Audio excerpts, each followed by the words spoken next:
Amigos e caros concidadãos ao nível do mundo inteiro, eu sou o Leitão, mestre Grob Sábio. Hoje, dia 8 de fevereiro do ano 2010, faltam 6 meses até chegar ao dia 8 de agosto do ano 2010, dia em que está previsto um terremoto que vai acontecer em Portugal. O que é que pode levar um ser humano a encenar com estes objetivos? Desde que são sobretudo aspectos de manipulação. São pessoas que têm uma relação com o outro que é sempre baseada na exploração, manipulação, no abuso do outro, para fins próprios, não é? Para benefício próprio. Eu estou preparado, mas tu não estás preparado.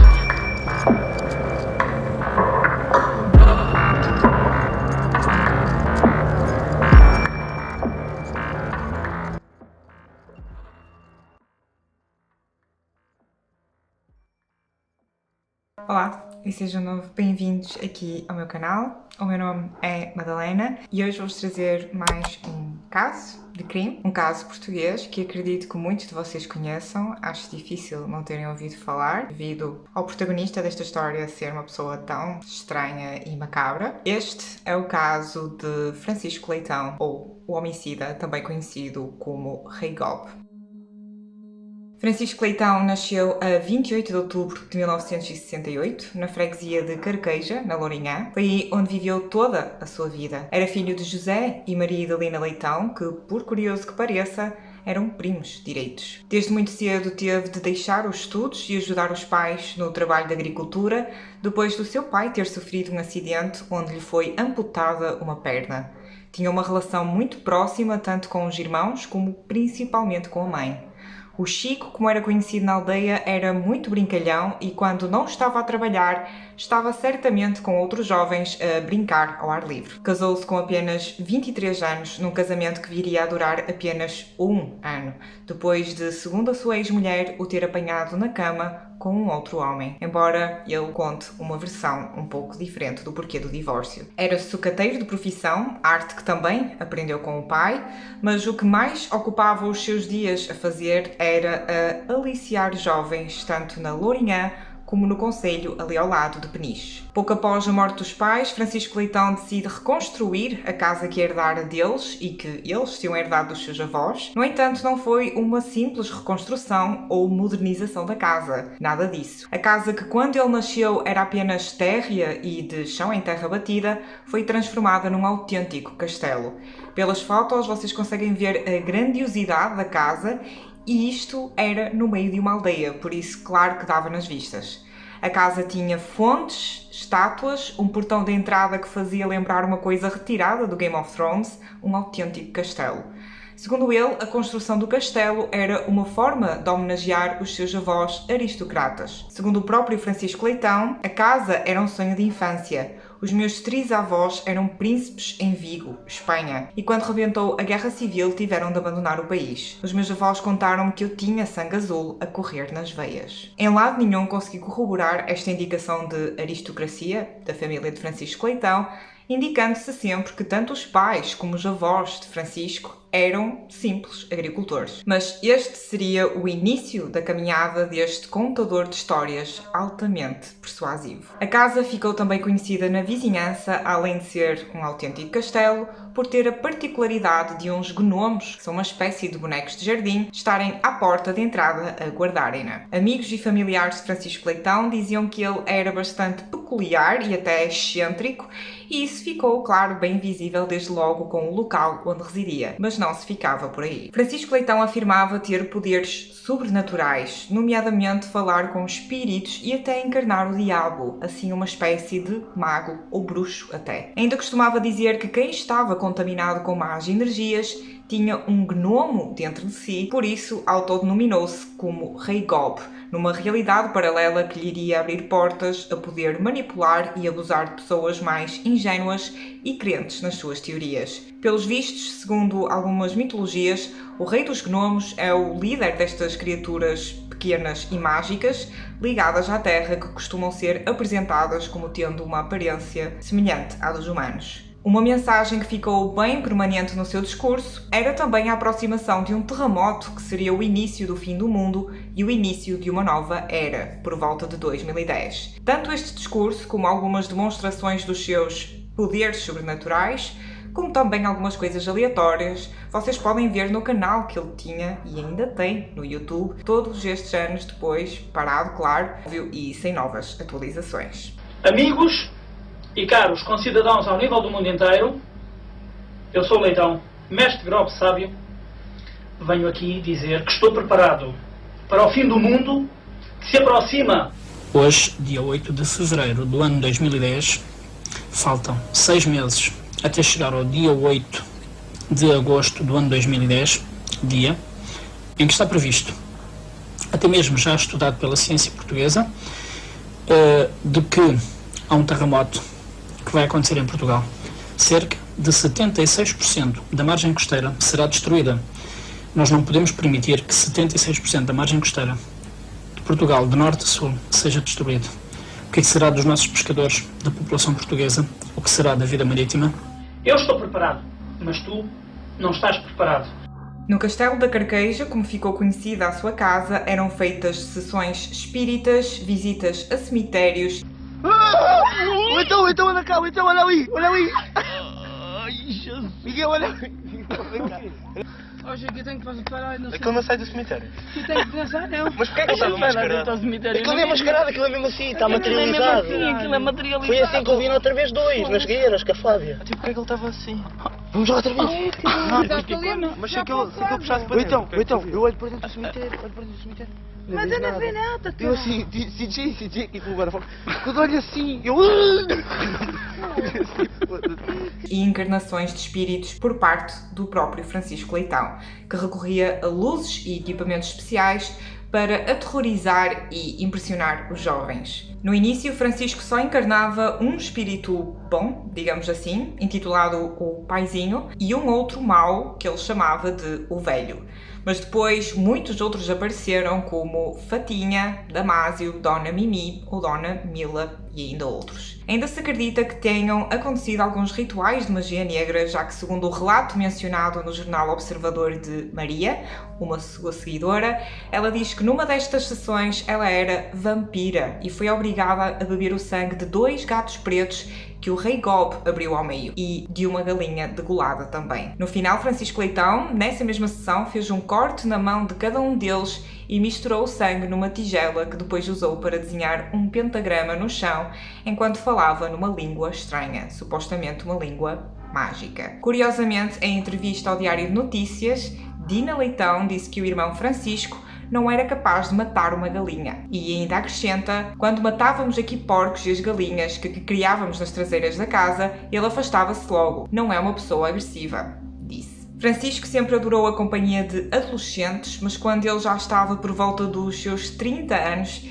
isso já não era muito normal. E daí vizinhos e familiares que o viam frequentemente acompanhado com adolescentes descreverem o seu comportamento como excêntrico. Eu diria mais que era um comportamento de pedófilo, visto que na maioria eram menores de idade, mas ok, passando à frente. Isso, as crianças, isso nunca falta aí. Mas nunca ninguém estranhou o facto dele estar sempre acompanhado com menores? Bem, estranhavam, mas como não se via o que ele fazia, nunca se verificou, nunca se pode justificar o que se não vê.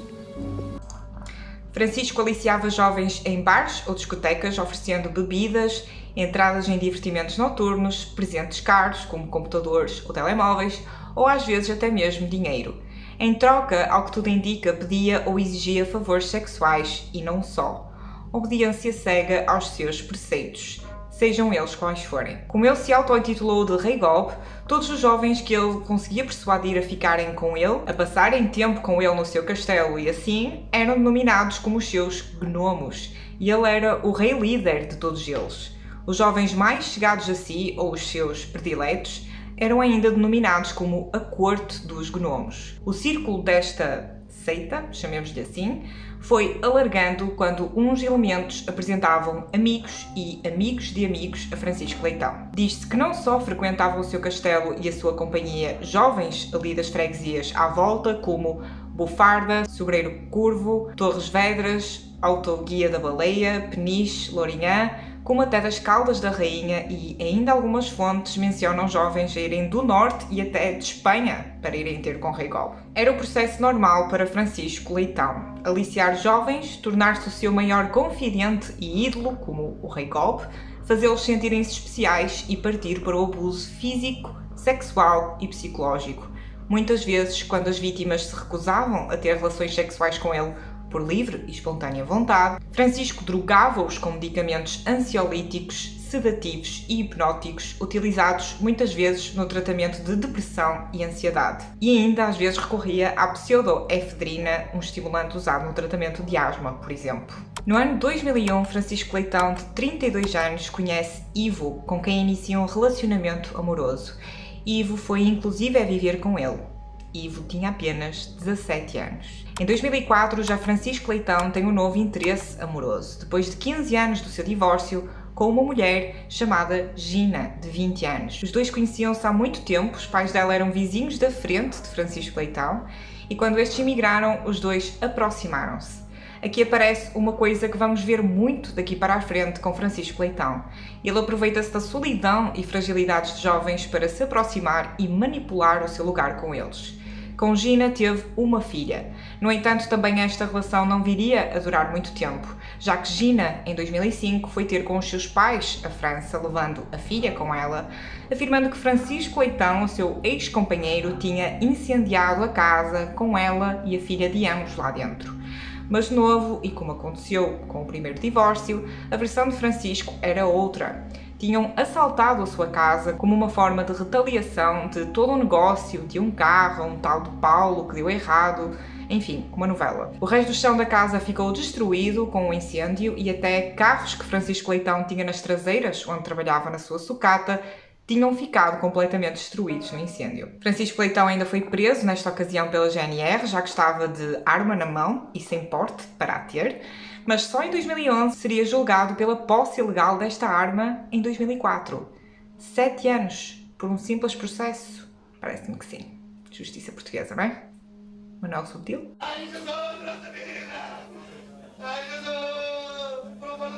No entanto, em 2011 foi condenado pelo Tribunal de Lourinhã ao pagamento de uma multa no valor de 2.880 €. Embora a sua desculpa pela posse ilegal de arma fosse que estavam a ameaçá-lo, a ele e à família dele, e que andava sob pressão pelo tal Paulo, que nunca chegou a aparecer. A separação de Gina e Francisco pode ter culminado com um incêndio e respectiva tentativa de homicídio por parte dele, mas já havia muitas desconfianças e razões para tal. Gina estava a achar muitos dos comportamentos de Francisco Leitão esquisitos, nomeadamente o facto de estar sempre lá a viver com eles, com Ivo, e que Gina desconfiava, e bem, que tinha uma relação amorosa. Desconfiança essa que se veio a confirmar quando Francisco lhe mostra um vídeo dos dois a terem relações sexuais. E outras desconfianças do envolvimento sexual de Francisco com raparigas menores de idade, nomeadamente a sua sobrinha. Já para o fim da gravidez, Gina e Francisco não partilhavam nem cama, nem quarto. Fora ameaças que Francisco lhe fazia, como ameaçá-la que a atropelaria com a retroescavadora que tinha no quintal ou agarrá-la pelo pescoço quase a estrangulando. Muitas destas agressões e ameaças enquanto ela estava ainda grávida. Depois deste afastamento com Gina, Francisco Leitão assumiu o seu relacionamento com Ivo e, pelos vistos, toda a gente na vizinhança já sabia do caso dos dois, menos os pais de Ivo, aos quais ele sempre negava. No entanto, ao longo dos anos, também este relacionamento com Ivo se foi tornando abusivo, nomeadamente agressões físicas e psicológicas, tortura e violação, segundo uma testemunha. Algum tempo depois, Francisco conhece Miguel, um outro adolescente. Francisco, com por volta dos 40 anos na época, aproveita os problemas financeiros de Miguel para aludir aos seus poderes espirituais. Francisco diz a Miguel que os seus problemas vêm de que o avô dele, depois de falecer em 2002, não encontrou paz de espírito do outro lado. Foi então que Francisco Leitão, encarnando um espírito com o tal nome de Paizinho, disse que a solução para este problema passaria por Miguel ter relações sexuais com ele. Embora Miguel, de 18 anos na época, até pudesse acreditar nos poderes sobrenaturais de Francisco Leitão, até isso lhe parecia um pouco demais. Mas Francisco estava insistente E depois de fazerem os dois uma viagem a Fátima, Francisco Leitão diz mesmo que tem de ser naquele dia porque seria mais eficaz, já que visitaram o santuário, ou seja, solo sagrado. Miguel eventualmente cedeu e os dois tiveram relações sexuais num descampado, a caminho de casa, no meio de umas árvores, enquanto o Rei Gob encarnava o espírito do avô de Miguel. Depois do ato, Francisco logo disse a Miguel que não poderia contar nada daquilo a ninguém, apesar de o episódio ter sido, acredito, traumático. Aconteceu o que muitas vezes acontece em casos de manipulação deste género. Miguel voltou a ser amigo de Francisco por volta de 2008, mantendo a amizade até à prisão de Francisco Leitão. Durante esta amizade, Miguel diz ter sido violado de novo várias vezes. Mas pelos vistos, já em 2002, Francisco Leitão abusava sexualmente de menores. As autoridades tendo encontrado um caso de um madeirense chamado Manuel, que veio para Peniche e que começou a trabalhar com Francisco na sua sucata. Manuel diz ter sido violado por Francisco pela primeira vez com apenas 14 anos. Além das violações contínuas, outros episódios aconteceram com este jovem, na presença de pelo menos confirmada um adulto. Na casa de Francisco Leitão, como relata o jornal Observador num episódio em específico, e estou a citar: Manuel foi chamado ao pátio traseiro onde lhe foi dito que tinha de comer um rato morto que Gob tinha na mão. O objetivo era claro, provar que Francisco Leitão tinha poder total sobre ele. O jovem negou-se a fazê-lo, mas Leitão insistiu. João agarrou-o por trás e com uma das mãos abriu-lhe a boca. Leitão tentou fazer com que ele engolisse o animal morto, mas Manuel conseguiu fugir, escondendo-se atrás de uns carros velhos. Mas os dois homens acabaram por encontrá-lo. Furiosos por Manuel não ter feito o que diziam, espancaram-no com um bastão de madeira. A violência foi tal que o jovem acabou por perder os sentidos, quando acordou no dia seguinte, na casa da mãe, sem saber muito bem o que lhe tinha acontecido. Tinha a cara toda ensanguentada e um olho inchado. O corpo estava cheio de nódoas negras e cortes. Tentou ir comprar tabaco a uma bomba de gasolina, mas ao vê-lo naquele estado, o funcionário decidiu chamar a polícia. Manuel não teve outro remédio senão inventar uma história. Disse que tinha sido assaltado por um grupo de 12 pessoas. Tinha medo de Francisco Leitão e tinha medo de morrer. Manuel só se viu livre das agressões e de Francisco Leitão por completo quando, com 18 anos, regressou à Madeira. No ano de 2007, uma rapariga chamada Tânia conhece Ivo, de 23 anos na época, que, ao que parece, ainda continuava a viver com Francisco em sua casa. Tânia começa uma relação amorosa com Ivo e Francisco Leitão não fica nada agradado. A 5 de junho de 2008, Tânia, de 27 anos na época, é dada como desaparecida, depois de ter sido vista pela última vez a deixar a filha internada no hospital. Francisco Leitão mostra-se muito surpreso e leva os pais de Tânia a apresentar o seu desaparecimento à GNR. Poucas semanas depois, a 26 de junho, Ivo também desaparece, mas o seu desaparecimento não é apresentado às autoridades, já que Francisco Leitão está em constante contacto com os pais dele e diz que Ivo fugiu da polícia para a Espanha.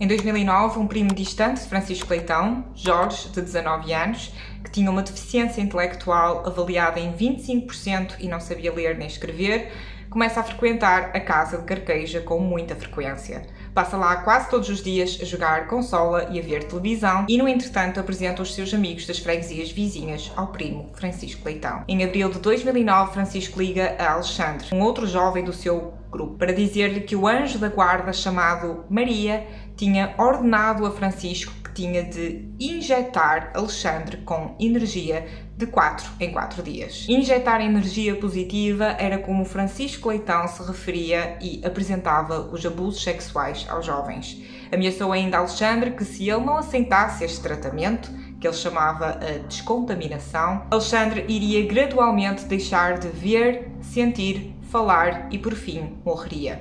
Em pânico, Alexandre, que acreditava piamente no Rei Gob, nos seus poderes e na existência da tal Maria, deixou-se violar consecutivamente até finais de agosto, altura em que as injeções cessaram. Meses depois, o Rei Gob sujeitou-o a novas violações que duraram até à sua detenção em junho de 2010. Obrigou outro jovem a assistir e, quando Alexandre tentou resistir, drogou. Tudo foi feito, segundo ele, para o bem do adolescente. Também em 2009 telefonou a outro adolescente chamado Carlos, dizendo que tinha de se sujeitar a uma quarentena e ser injetado com energia. Caso contrário, o 88, que era uma entidade maligna, iria matá-lo. As quarentenas, segundo Francisco Leitão, correspondiam a períodos de 40 dias, durante os quais o rei Gob violava consecutivamente os jovens. Segundo ele, era essencial que o calendário fosse mantido ou o tratamento podia perder o efeito. Nas sessões com os jovens, Francisco Leitão ainda dizia que ele também já tinha passado pelo mesmo tratamento nos seus tempos de juventude, dizendo ainda que o seu mentor chamava-se Frei Rodrigo, uma história de novo inventada pelo rei Gob. Alguns jovens dizem terem sido abusados por Francisco Leitão mais de 400 vezes no espaço de 1 e 2 anos. A junho de 2009, numa festa de aniversário, Ana, de 16 anos, conhece Francisco Leitão e apresenta-lhe também vários dos seus amigos. Vocês aqui podem estar a perguntar-se, mas então ninguém acha estranho um homem de 41 anos em festas e conversas com adolescentes? Nem por isso. Francisco Leitão era razoavelmente conhecido na zona, que era uma aldeia, e ninguém tinha qualquer razão para duvidar das suas boas intenções. Principalmente porque a maioria destes jovens que ele procurava e com quem mantinha relações próximas não tinham bons ambientes familiares e muitas vezes procuravam em Francisco Leitão e na sua casa de Carqueja um refúgio um pouco familiar. Nós foi muito surpresa, porque não fazíamos isso nele. Não temos qualquer coisa a apontar-lhe sobre esse assunto, porque nós aqui não fazíamos isso nele. Ele era muito popular e dava-se com toda a gente, tinha para aí raparigas, rapazes, dia e noite, eles faziam para aí, mas de resto a gente não sabia o que ele era capaz de fazer. Por volta de outubro de 2009, na pequena freguesia de Carqueja, começa a circular um vídeo caseiro que mostra 2 adolescentes a terem relações sexuais. Os jovens não pareciam saber que estavam a ser filmados e o vídeo caseiro foi gravado na casa de Francisco Leitão. Um dos jovens era o primo afastado de Francisco, Jorge. Um dia, estando Francisco acompanhado por um outro adolescente, encontra na rua Patrícia Leitão, a sua cunhada, a quem pergunta: "Já viste o vídeo?" E ela diz que não. Francisco procede então a mostrar-lhe, prontamente, desde o telemóvel que tinha consigo. A cunhada, horrorizada, acha tudo isto muito suspeito. Principalmente fica mais assustada quando vê que, enquanto lhe mostra o vídeo, Francisco está a sorrir como que a retirar algum tipo de prazer naquilo tudo. Preocupada, porque também ela tem filhos menores, sobrinhos de Francisco, e assustada com o que ele também lhes pode fazer a eles, Patrícia dirige-se às autoridades, neste caso à GNR de Peniche, e com um vídeo que pediu a Francisco Leitão, apresenta queixa contra o próprio cunhado. Francisco não gostou nada desta atitude da cunhada e começa a tentar vingar-se de alguma forma, alegadamente pedindo que alguém atropelasse o seu sobrinho e até seguindo ele mesmo a sobrinha. Ainda também postando na rede social do sobrinho qualquer coisa a dizer que ele era gay. Segundo Leitão, a divulgação do vídeo foi feita porque a mãe de um dos jovens do vídeo tinha dito que Francisco Leitão era gay e ele queria mostrar que o filho dela é que o era. No início, os jovens disseram que fizeram um vídeo de livre e espontânea vontade, mas mais tarde disseram que foram persuadidos por Leitão a fazê-lo. Não só dessa vez, como também pelo menos mais uma outra. Francisco tinha instalado várias câmaras pelo seu castelo de Carqueja, muitas delas em quartos. Em 2010, uma rapariga chamada Joana, de 16 anos, começa a namorar com um dos jovens amigos de Francisco Leitão e também ela começa a frequentar a casa de Francisco Leitão. A 3 de março de 2010, Joana desaparece depois de sair de casa por volta das 7 da tarde e nunca mais é vista. Os pais apresentam o seu desaparecimento às autoridades 2 dias depois e é quando o caso passa para a PJ, que começa a juntar as peças e dão conta de mais 2 desaparecimentos para aquelas zonas, o de Tânia e Ivo. A 17 de julho de 2010, a polícia procede à captura de Francisco Leitão em sua casa, já que os 3 desaparecimentos tinham uma única pessoa em comum: Francisco Leitão. O tribunal indicou que este caso, assim como o seu arguido, eram de grande gravidade e emitiram uma ordem de prisão preventiva a Francisco Leitão, até ao agendamento do seu julgamento. Nas buscas pela casa, a polícia encontra vários vídeos caseiros pornográficos entre jovens e até Francisco Leitão pelos quartos do castelo de Carqueja. Num desses vídeos aparece inclusive Joana, a jovem desaparecida desde março, a ter relações sexuais com o namorado. A polícia encontrou também um caderno de notas onde Francisco Leitão anotava todas as sessões de tratamento com jovens. No cimento, junto ao portão da entrada, havia ainda 2 cruzes e 2 pentagramas desenhados e no interior das ruínas um altar com velas derretidas e uma imagem de Nossa Senhora de Fátima. Além disso, as autoridades meio que se perdiam no meio do castelo, dizendo inclusive que havia passagens meio secretas, como por exemplo uma parede falsa a esconder fossas, e a polícia ainda realizou buscas intensas por todo o castelo em busca dos corpos dos 3 jovens desaparecidos,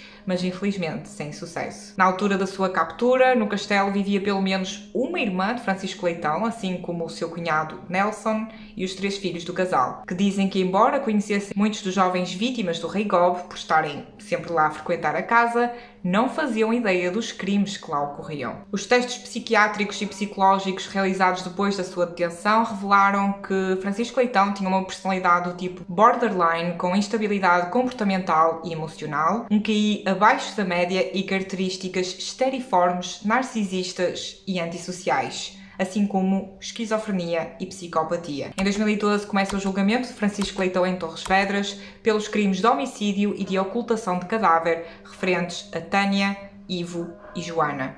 E ainda um homem mais velho conhecido por Pisa Lagartos, também sucateiro de profissão, que tinha desaparecido em 1995, e a sua filha diz que a última vez que viu o pai foi quando este entrou no carro com Francisco Leitão para ser levado ao hospital e depois disso nunca mais ninguém o viu. Este caso em concreto estava arquivado há anos. 2 meses depois, a 29 de março, sai a sentença de Francisco Leitão. É condenado a 25 anos de prisão em cúmulo jurídico pelo homicídio de Tânia, Ivo e Joana e por 3 crimes de ocultação de cadáver. É ainda condenado a pagar 350 mil euros de indemnização à família das vítimas. A acusação conseguiu provar que Francisco seria o único elemento em comum com os 3 jovens e que os matou sempre por ciúmes, e num ato de provar a sua superioridade, já que se via como líder e dono de todos eles. Tânia e Ivo, porque Francisco mantinha uma relação já duradoura com ele e não estava a achar piada a que ele tivesse interesse em mais alguém, e Joana porque namorava com um outro jovem do grupo que depois do desaparecimento de Ivo se tinha tornado no seu favorito. Quem sabe se não tivesse sido caço a tempo, não tinha também feito desaparecer este jovem. Francisco Leitão é ainda absolvido do homicídio de Pisa Lagartos por falta de provas. Veio à tona ainda uma amiga de Francisco que diz que ele lhe confessou os homicídios dos 3 jovens, mas que ela tem medo dele e não quer vir a público falar. Foi também descoberto que um guarda já tinha tido acesso a uma cassete de vídeo de Francisco e Ivo a terem relações sexuais, 2 anos antes, quando parou Ivo no trânsito por este estar a conduzir em contramão, mas que aguardou no seu cacifo sem sequer a reportar como prova, porque achava que era apenas uma brincadeira. E todas estas declarações deste guarda também eram muito contraditórias no julgamento. A 16 de maio de 2017 começa um segundo julgamento de Francisco Leitão por 542 crimes de violação ocorridos entre 2009 e 19 de julho de 2010, data em que foi detido pela PJ. A 8 jovens, sendo a prova que motivou todo este segundo julgamento o vídeo que andava a circular dos 2 jovens que a sua cunhada entregou às autoridades em 2009. Só para terem uma noção de comparação, o Carlos Silvino, ou Bibi, no caso Casa Pia, que também já fiz vídeo aqui no canal, foi condenado a 600 e tal crimes de violação de menores.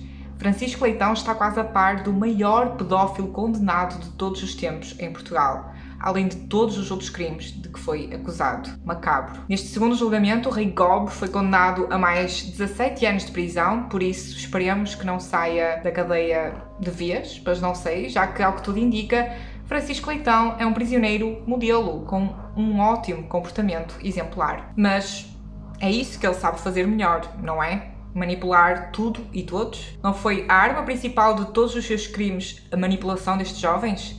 Até a própria família Leitão dizia que ele não era nada violento. Nunca teria sido caço se não fosse, se calhar, pelo desaparecimento daqueles 3 jovens estarem ligados a ele.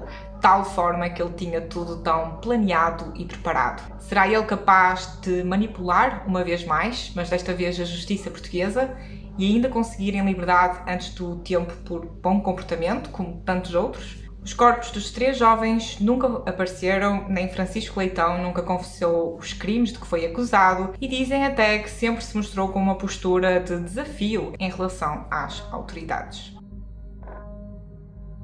E foi este o caso do Rei Golpe, como ficou muito conhecido nos mídia. Não sei se vocês já conheciam todos os detalhes desta história. Eu, de facto, alguns não conhecia. Não conhecia, por exemplo, as coisas estranhas que aconteciam naquela casa. E, acima de tudo, continuo sem perceber como é que os vizinhos viam grupos e grupos de adolescentes entrarem naquele castelo e verem Francisco Leitão sempre acompanhado com adolescentes, e diziam apenas que ele era um homem assim excêntrico. Sabem também quem era excêntrico? E comentavam apenas o facto de ele ser homossexual. Eu acho que no meio disto tudo, a coisa que dava menos para comentar era o facto de ele ser homossexual. Mas sim, o facto de ele estar sempre na companhia de adolescentes. Foi sempre assim muito amaricadozito, vai. Ele era, até lavava roupa e tudo, ele era capaz de fazer isso tudo. De alguma forma ele era visto mais ou menos como um benfeitor para adolescentes, porque até a mãe de um dos jovens que ele abusou, se não me engano, acho que foi Miguel, disse inclusive quando ele estava com problemas financeiros para pedir dinheiro ao Francisco Leitão, porque ele era, lá está, um benfeitor. E uma coisa que eu também não consegui encontrar muito bem era como é que o Francisco Leitão fazia dinheiro, porque eu depois li numa fonte que a sucata dele também não estava a dar muito lucro. Eu não sei se os pais dele lhe deixaram uma grande herança, porque, assim, ele construiu um castelo, todos os atributos que o castelo tinha, nomeadamente estátuas, fontes e adereços diversos, sem falar que ele andava sempre a dar presentes aos jovens, não fazia grande coisa a nível de trabalho. Acho que na época em que foi detido, ele ainda tinha um carro que conduzia, era um Audi A4. Não consegui perceber muito bem de onde é que ele fazia aquele dinheiro. Acredito que tenha vindo dos pais, não sei. Mas tudo muito estranho. É incrível ver como nestes meios pequenos, como eu disse, o que saltava à vista é que ele era homossexual. E era isso que era comentado, não é? Como era isso que importava, não é? Temos ali um homem de 40 e tal anos, sempre acompanhado com jovens, como eu vi, de 14, 15, 16, 17 anos sempre, e vários jovens a irem para a casa dele, inclusive, à noite e tudo, como por exemplo a Joana. A Joana saiu às 7 horas da tarde de casa para ir para a casa de Francisco Leitão, embora os pais não soubessem, claro. Mas tantos jovens a ir para a casa de Francisco Leitão à noite e coisas do género, e ninguém acha estranho. Ninguém reporta tal coisa. Teve de vir alguém da própria família dele reportar alguma coisa de estranho. Acho estranho quem vivia lá em casa dele. Assim, eu acredito que seja uma casa grande, não é um castelo, mas quer dizer, a irmã e o cunhado que viviam com ele não sabiam das coisas que se passavam lá. Não sabiam que havia um pentagrama com sangue lá no meio e coisas meio idiotas. O homem claramente era muito manipulador. E tinha de ser, não é? Para as pessoas acreditarem nele e seguirem-no tão cegamente. Digam-me nos comentários o que é que acharam deste caso. Já o conheciam? Se não, acredito que sim, mas os pormenores. Se gostaram deste vídeo, não se esqueçam de deixar o vosso like e subscrever ao canal, se ainda não estiverem. Por hoje é tudo e vemo-nos no próximo. Bye! Que pelo Sobreira Corvo... Oh, bem. Ainda...